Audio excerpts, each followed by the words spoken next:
Self believe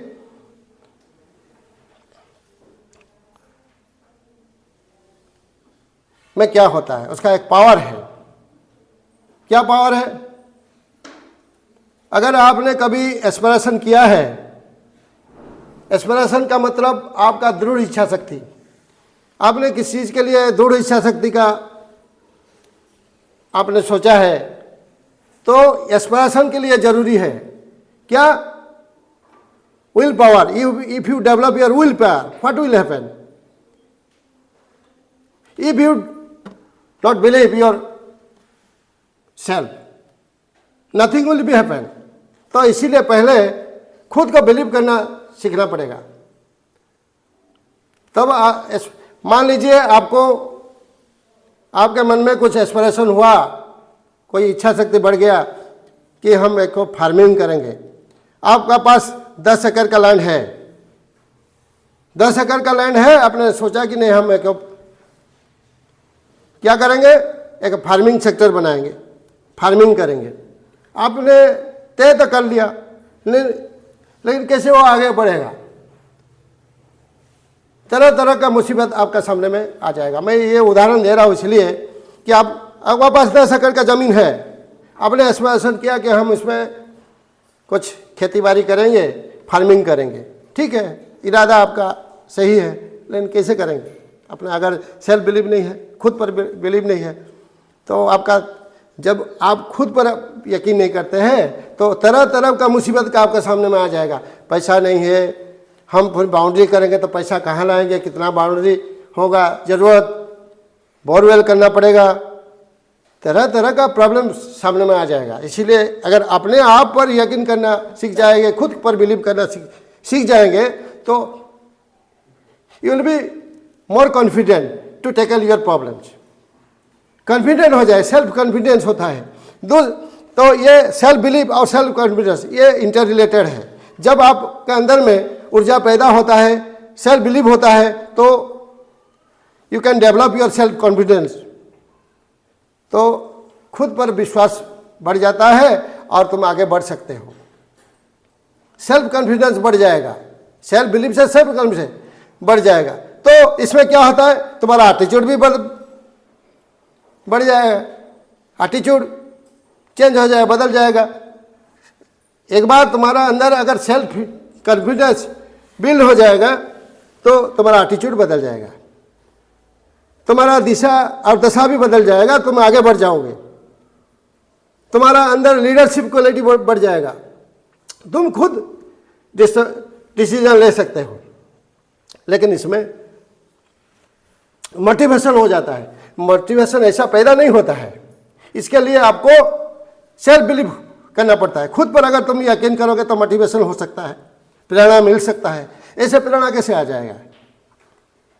motivation 2 प्रकार का होता है, one is extinctive motivation, another one is instinctive motivation. उसका मतलब है अब अंदर से अगर प्रेरणा मिल रहा है तो इसको हम इंटरेस्टिंग मोटिवेशन कह सकते हैं, और प्रेरणा अगर बाहर से मिल रहा है तो उसको एक्सटिंक्टिव मोटिवेशन कह सकते हैं।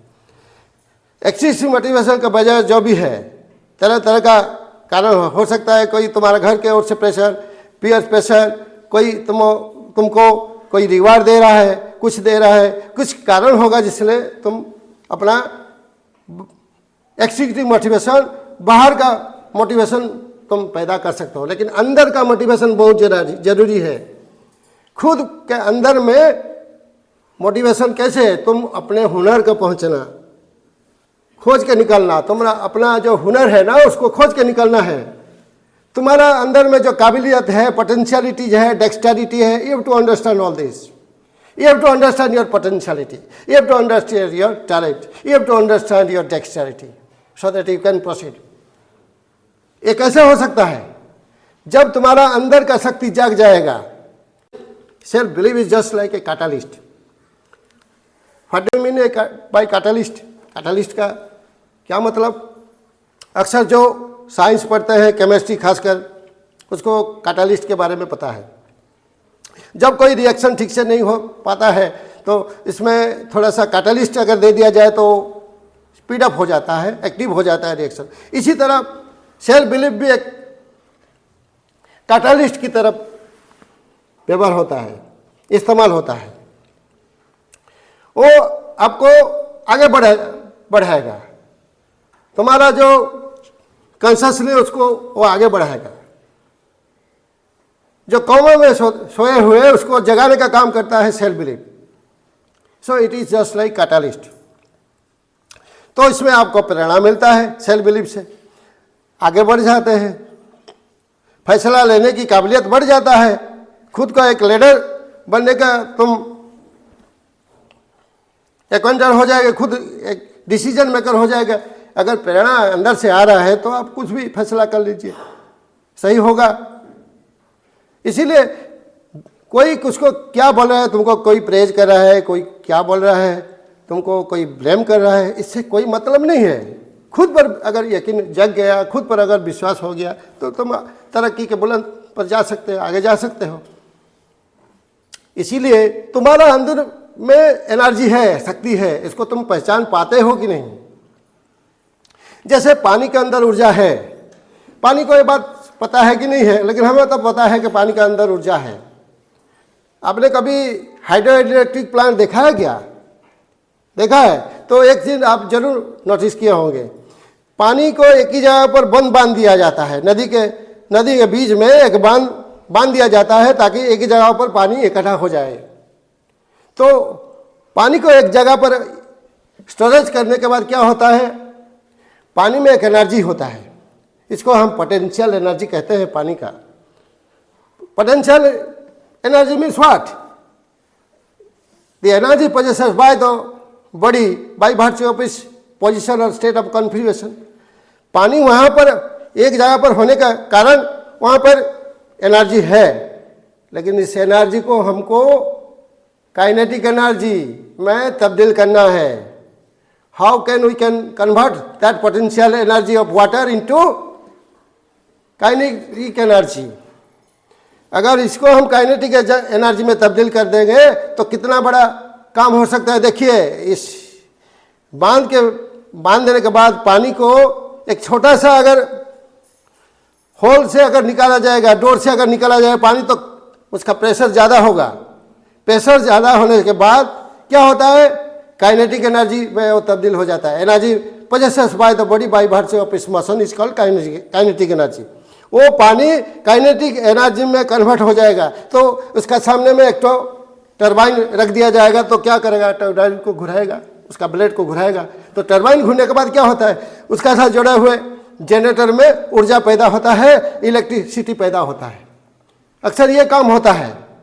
ठीक इसी तरह भी हमारे अंदर में काफ़ी ऊर्जा है, शक्ति है, लेकिन इस शक्ति को हमको क्या करना है, काइनेटिक एनर्जी में बदलना है। शक्ति रहने से क्या होगा, अगर शक्ति को अगर तुम पहचान नहीं पाओगे तो क्या फिजूल हो जाएगा। तो इसको काम में लगाना का काम करना चाहिए। कब हो सकता है, अपने बिलीफ सिस्टम को तुम बढ़ाओगे, खुद पर यकीन करोगे तो तुम आगे बढ़ जाएंगे। लेकिन हम क्या करते हैं, हम जब भी किस काम करना चाहते हैं, जैसे अगर कामयाब मिलता है तो कहते हैं कि हमने किया है सब।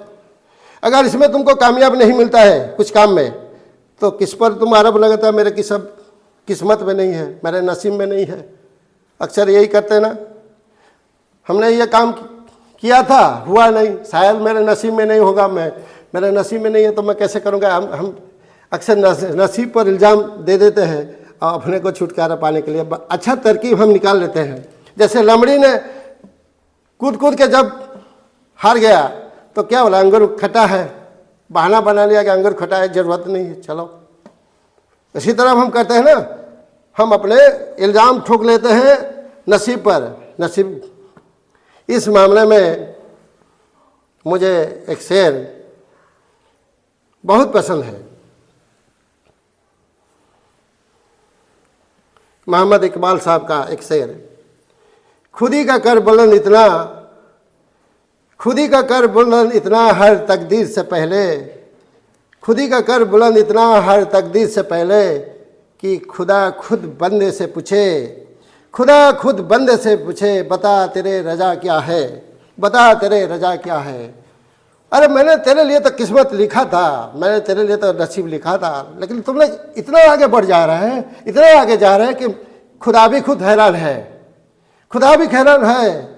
वो बंदा को पूछता है तू क्या चाहता है, तू तो मुझसे आगे जा रहा है, मैं तेरे लिए नसीब लिखा था, बोल तू क्या चाहता है, मैं इसी तरफ मैं तेरे नसीब बदल डालूंगा, मैं तेरा एक नया नसीब लिख दूंगा। इसे क्या मैसेज मिलता है कि तकदीर पर ज़्यादा भरोसा करके खुद पर विश्वास करो, अपने आप को विश्वास करना जरूरी है ताकि तुम आगे जा सकते हैं, तरक्की कर सकते हो। लेकिन हम तो अक्सर दूसरे को बदनाम कर देते हैं, दूसरे को उसमें लाते हैं। समय से पहले जगना बहुत ज़रूरी है। अगर आपने समय को छोड़ दिया तो आपने ज़िंदगी में बहुत कुछ छोड़ दिया, तो समय को आपने छोड़ना चाहिए। Time is very precious and it is running out very quickly. यह है ना, आप अगर 60 साल गुजर गए आपका ज़िंदगी में, life span of a man is average is 70 years. आप 60-70 साल जैसे जीवन का गवा दिया, उसके बाद तुम कहते हैं कि नहीं शायद हमें कुछ करना चाहिए, ऐसा नहीं तुम कभी नहीं बोल सकते हो। क्या समय है, तुम्हारा शरीर तुम्हारा साथ नहीं देगा, तुम कैसे बोल सकोगे कि हम कुछ कर सकते हैं। मैं कुछ कर सकता था, तुम वैसे बोलोगे कि मैं कुछ कर सकता था लेकिन मैंने कुछ किया नहीं ज़िंदगी में, मेरा इतना लंबा समय चला गया, मैं कुछ नहीं कर पाया। लेकिन समय से पहले तुम अपने आप को अगर जाग जाते हो, खुद पर विश्वास करते हो, तुम्हारा टैलेंट पर विश्वास करते हो, तुम्हारा खूबी पर तुम विश्वास करते, तुम्हारा हुनर पर तुम अगर विश्वास कर लेते तो शायद तुम कितना आगे बढ़ जाते। लेकिन समय तुम्हें चले जाने के बाद तुम पछतावा आ रहा है कि मैंने ज़िंदगी में क्या किया, कुछ तो नहीं किया। जावेद अख्तर का नाम आपने सुना होगा, एक बड़ा कद की शख्सियत है। मैं इनका व्यक्तित्व से मुतासिर हूँ, इनके बारे में मैं बोलना चाहता हूँ। इनके ज़िंदगी में काफ़ी उन्होंने तरक्की की है, उन्होंने काफ़ी रिवार्ड उनको मिला है। पद्मश्री अवार्ड हो, पद्म भूषण हो, राष्ट्रीय फिल्म पुरस्कार हो या बेस्ट लीड का अवार्ड हो, काफ़ी फहरिस्त लंबा है उनका रिवार्ड में। लेकिन वो क्या बोलते हैं सुनिए, उसको गौर से सुनिए, वो क्या बोलते हैं। ऐसा तो नहीं कि मैंने ज़िंदगी में कुछ किया ही नहीं, ऐसा तो नहीं कि मैंने ज़िंदगी में कुछ किया ही नहीं, लेकिन फिर ये ख्याल आता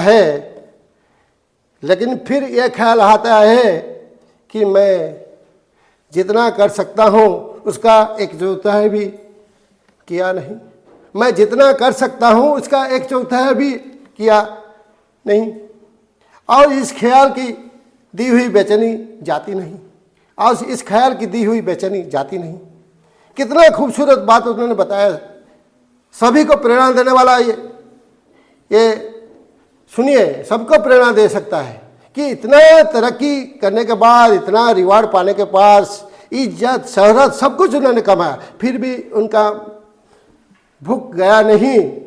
वो बोल रहे हैं कि मैं बहुत कर सकता था ज़िंदगी में, कुछ भी नहीं किया, उसका एक चौथा भी अब तक किया नहीं, एक चौथा भी किया नहीं। मैंने कितना भूख है, इतना बड़ा शख्सियत, इतना बड़े कद की शख्सियत, उन्हें सब कुछ ज़िंदगी में बहुत कुछ किया है, फिर भी वो कहते हैं कि मैं एक ज़िंदगी का एक चौथा हिस्सा भी अब तक किया नहीं। और वो जब ख्याल बार बार मुझे आ रहा है ना, इसका बेचैनी हमें जाती नहीं, ये बेचैन रखता है। लेकिन हम क्या करते हैं, इतना बड़ा शख्सियत, इतना करने के बाद वो अगर ऐसा बोलते हैं तो हमने क्या किया ज़िंदगी में। इतना खूबसूरत हमें जीवन मिला है, मनुष्य जीवन दुर्लभ जीवन, लेकिन अपने आप को पहचानने में हमने काफ़ी देर कर देते हैं। अपने आप को हम पहचान नहीं पाते हैं, जिसका खमियाजा हमको ज़िंदगी में अक्सर भोगना पड़ता है। हमको तरह तरह का मुसीबत का सामना करना पड़ता है। सबको सब कुछ नहीं मिलता है, फिर भी हमको आगे बढ़ना है। सबको क्या सब कुछ मिल जाता है? सबको मिलता नहीं चांद। तो क्या होता है, एक दिया भी काफ़ी है इनके लिए। आओ चल के एक सूरज ढूंढे, आओ चल के एक सूरज ढूंढे, और ना मिले तो किरण किरण फिर जमा करे, और ना मिले तो किरण किरण फिर जमा करे और एक सूरज नया बनाए। सबको सब नहीं मिलता है, आपको सूरज नहीं मिल रहा तो कौन सा बड़ी बात हो गया? क्या आसमान जमीन पे गिर गया क्या? नहीं मिला तो नहीं मिला, तो सूरज नहीं मिला तो उसको सूरज का किरण तो मिल रहा है, इस किरण का इस्तेमाल कीजिए ना, और एक सूरज नया बनाए। किरण से सूरज नहीं बनता है, ये बात हम जानते हैं, फिर भी किरण को आप छोटा मत समझिए। एक किरण आपके ज़िंदगी में उजाला ला सकता है। इसलिए जब भी आप अपने इरादा में चूक जाते हैं, लक्ष्य से भटक जाते हैं, अपना हौसला को आप जाहिर कीजिए, आगे बढ़िए। जो मिल रहा है वो परमात्मा का देन समझ के उसको स्वीकार कीजिए, आगे जा सकता है। सब कुछ सबका नसीब में नहीं हो सकता है। आप आज आपका पास सब कुछ है, धन है, दौलत है, मान है, प्रतिष्ठा है, शौहरत है, इज्जत है, फिर भी अगर आपने आपको विश्वास नहीं किया तो मान लीजिए आपने ज़िंदगी में चूक जाओगे, आपका प्रगति भी रुक जाएगा। अर्जुन में क्या कमी था? अर्जुन में कुछ कमी था क्या? कितना बड़ा योद्धा था वो, तो धनुर्विद्या में माहिर था। धनंजय धनुर्विद्या में माहिर था, उसके आसपास कोई उसका जैसा योद्धा नहीं थे। वो भी क्षत्रिय परिवार से जुड़े होते हैं तो उसका पास हौसला काफ़ी होगा, साहस भी होगा। फिर भी उन्होंने अपना दोस्त सखा भगवान श्री कृष्ण को क्या बोला? नहीं, हम ये लड़ाई कर नहीं सकते हैं, ये युद्ध हम नहीं कर पाते हैं, मैं असमर्थ हूँ, मैं ये लड़ाई कर नहीं सकता हूँ। कि जिसके साथ मैं लड़ाई करने जा रहा हूँ वो तो मेरे रिश्तेदार हैं, अब मैं कैसे अपने रिश्तेदार को यहाँ पर मारूंगा? तो इनको समझाया, भगवान ने उनको समझाया कि देखो तुम इसमें इस दलदल में मत फंसो कि तुम, ये रिश्ता का लड़ाई नहीं है, तुम क्यों रिश्ता में दलदल में फंस जाते हो, माया में फंस जाते हो? तुम माया से हटकर ऊपर देखो, ये सच्चाई, ये धर्म युद्ध है, ये सच्चाई की लड़ाई है। तुम किसका साथ दे रहे हो? तुम सच्चाई के साथ दे रहे हो कि जो सच्चाई के रास्ते में नहीं जाता है झूठ के साथ दे रहे हो? तुमको आज तय करना है सच्चाई के रास्ते में जाना है या झूठ के रास्ते में, ये तय करना है तुमको। लेकिन उन्होंने भी अपना विश्वास खो दिया और उन्होंने फैसला ले ही नहीं पाया। तो भगवान ने उनको बुलाया कि ठीक है, अगर ऐसा बात है, तो उन्होंने अपना विश्वरूप दिखाया।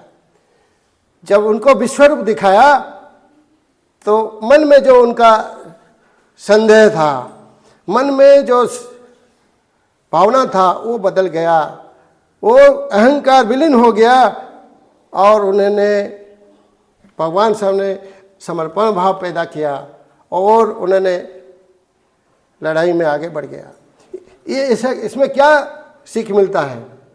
जीवन एक लड़ाई है, जीवन एक संघर्ष है, और इसमें तुम्हारा पास सब कुछ होने के बाद भी अगर तुम्हारे पास खुद का बिलीफ सिस्टम नहीं है, खुद पर तुम यकीन नहीं कर रहे, तो जीवन में तुम चूक जाओगे। ये कभी भूलना मत। इसलिए you have to develop your belief.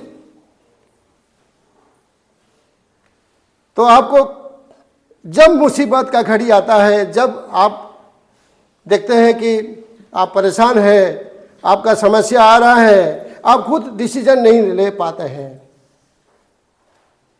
बुरे कदम, गलत कदम आप मत लीजिए।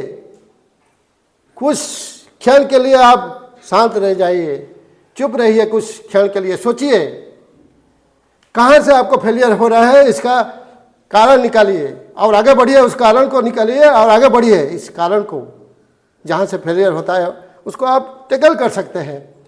कभी हो सकता है जब आप अपने को विश्वास कर सकते हैं। भरोसा रखिए, अपने पर विश्वास रखिए, और इसके बावजूद अगर नहीं हो रहा तो आप अपने भगवान को स्वीकार कीजिए, कुछ समय ध्यान कर दीजिए। मैंने ये ज़िंदगी में ये सब किया है, इसीलिए मुझे जो तजुर्बा है, जब भी मुसीबत का घड़ी आता है, समस्या होता है, खुद डिसीजन लेने में तुम असमर्थ महसूस हो रहा है, कुछ क्षण के लिए तुम ध्यान कर लो, ऊर्जा अंदर से आएगा। परमात्मा ने तुमको ये सब देगा। और सदगुरु किस लिए है? सदगुरु तो तुमको आगे ले जा सकते हैं। सदगुरु आपको उंगली पकड़कर आगे ले जाएंगे, जीवन का सलीका को आपको समझा देंगे सदगुरु। सदगुरु ये काम कर सकते, चलना तो आपको होगा, लेकिन उंगली पकड़कर चलाने वाला तो सदगुरु है। तुमको प्रेरणा दे सकते हैं, तुम्हारा अंतर प्रेरणा बढ़ा सकते हैं, तुम्हारा ऊर्जा को तुम पहचान सकते हो, आगे बढ़ सकते हो। लेकिन इसके लिए तुम कुछ समय ध्यान कर दो, अपने को सरेंडर कर दो, तो ये हो जाता है। आपने कभी पंडित गए हैं? अगर जीवन में कभी पुदुचेरी गए हैं तो वहाँ पर शिराबंद आश्रम है, मदर्स का और शिराबंद का रिलीज सेंटर, वहाँ पर कुछ समय जरूर बिता लेना, ध्यान करना। तो आपको ऐसा लगेगा कोई आपसे बोल रहा है, कुछ अंदर से आपको दिशा दिखा रहा है, आपको प्रेरणा दे रहा है, आप ये खुद महसूस करेंगे। मुझे मौका मिला था पंडिचेरी आश्रम से 11 किलोमीटर दूर रोड में अगर ओरोविल मैंने गया। ओरोविल खूबसूरत जगह है, स्पिरिचुअल प्लेस है। तो वहाँ पर मातृ मंदिर है। मातृ मंदिर में अगर तुम ध्यान करेगा, तुमको अगर कभी भी अवसर मिलेगा तो कभी छोड़ना मत। मुझे 2 मरतबा वहाँ पर मेडिटेशन ध्यान करने के लिए मौका मिला था, और जो अनुभूति मैंने वहाँ पर प्राप्त किया था उसको आपके सामने बयां करना मेरे बस की बात नहीं, लेकिन उसको आपको दिशा मिल जाएगा। दशा को कैसे टैकल करेंगे, आपको ऊर्जा को कैसे पहचान सकेंगे, तो आपको ये सब मिल जाएगा। ये प्रैक्टिकल एग्जाम्पल है, मैं खुद इसको आजमा कर देखा हूँ। जब भी मुसीबत का घड़ी होता है, मैं कुछ समय ध्यान कर लेता हूँ तो मुझे शक्ति मिलता है। तो आप जिंदगी में ऐसा कीजिए, कुछ समय ध्यान करिए, साइलेंस रह जाइए।